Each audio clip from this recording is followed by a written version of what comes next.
Ladies and gentlemen, have you ever noticed how some people walk into a room and no matter what's happening around them, chaos, criticism, or crisis, they carry a sense of calm that almost feels untouchable? It's not that nothing ever goes wrong for them. It's not that they don't feel stress, anger, or fear. It's that they've learned something most of us never get taught. They've learned to act as if nothing bothers them. And no, that's not denial. That's not pretending problems don't exist. It's strength, it's poise, it's the quiet discipline of choosing how to respond when life doesn't go as planned. And let's be honest, life rarely goes as planned. Today I want to show you why learning to act as if nothing bothers you is one of the most powerful skills you can ever develop. Not just for your career, but for your relationships, your peace of mind, and your future.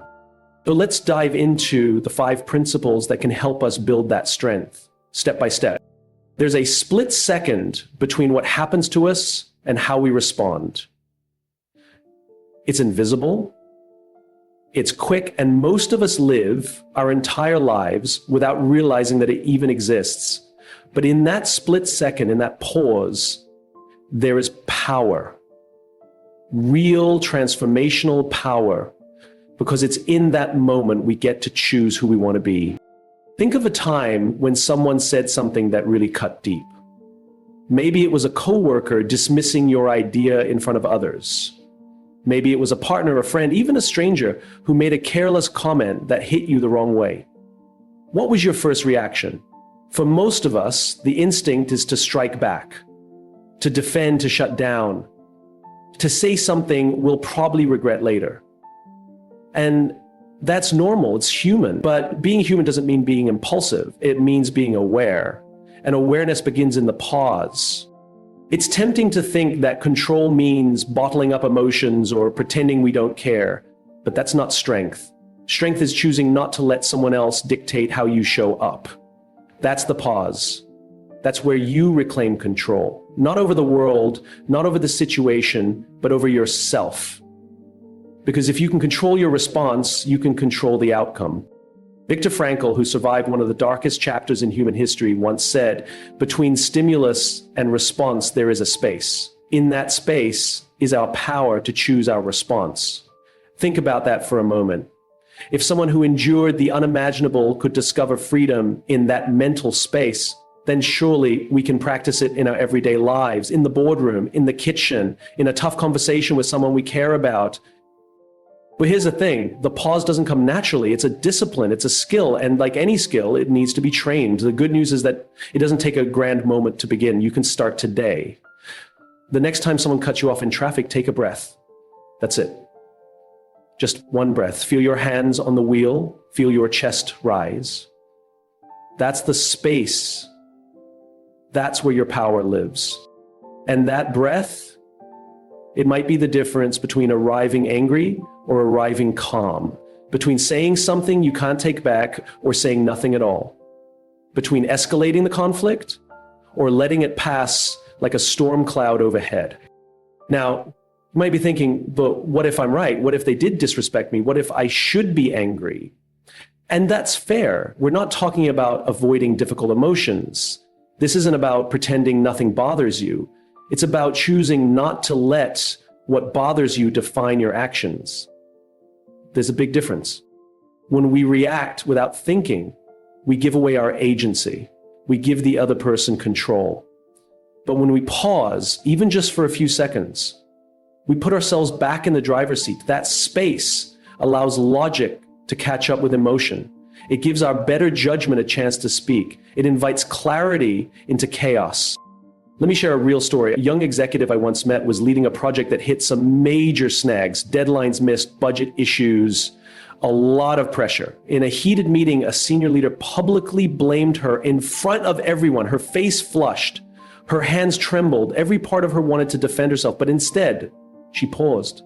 She took one slow breath and then calmly she said, "I like to take ownership of what's mine and also understand what can be done to move forward." The room shifted, the tone changed, and later even the executive who had lashed out apologized to her.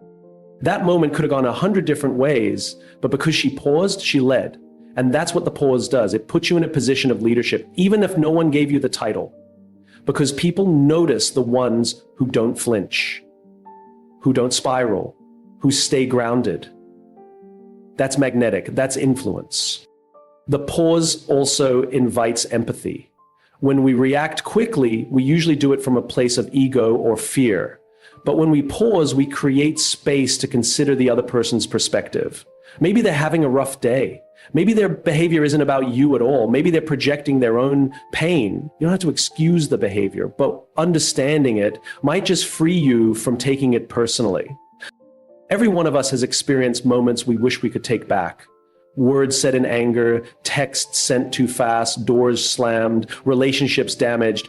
What we're talking about here is a way to reduce those moments, to live with fewer regrets, to become the kind of person who others trust, not just because you're kind or intelligent, but because you're consistent, because you don't let small things shake your center. And when bigger things do, because they will, you meet them with intention instead of impulse.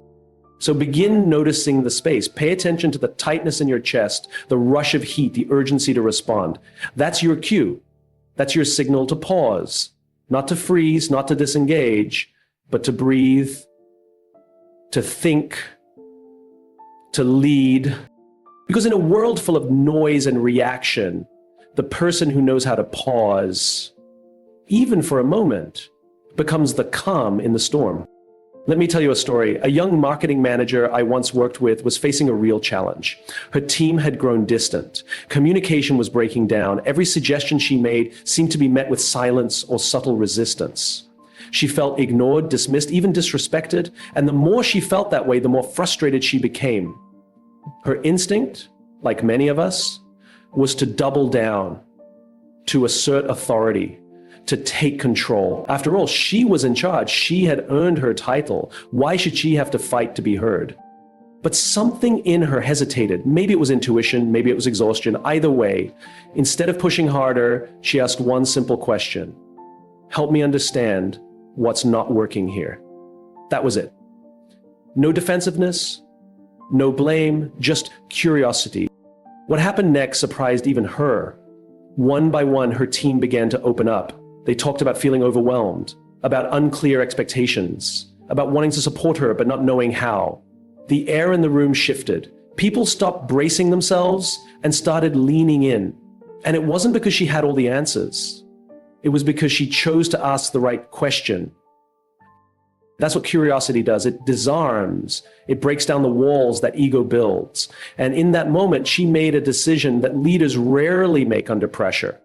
She chose curiosity over ego. Let's be honest. When we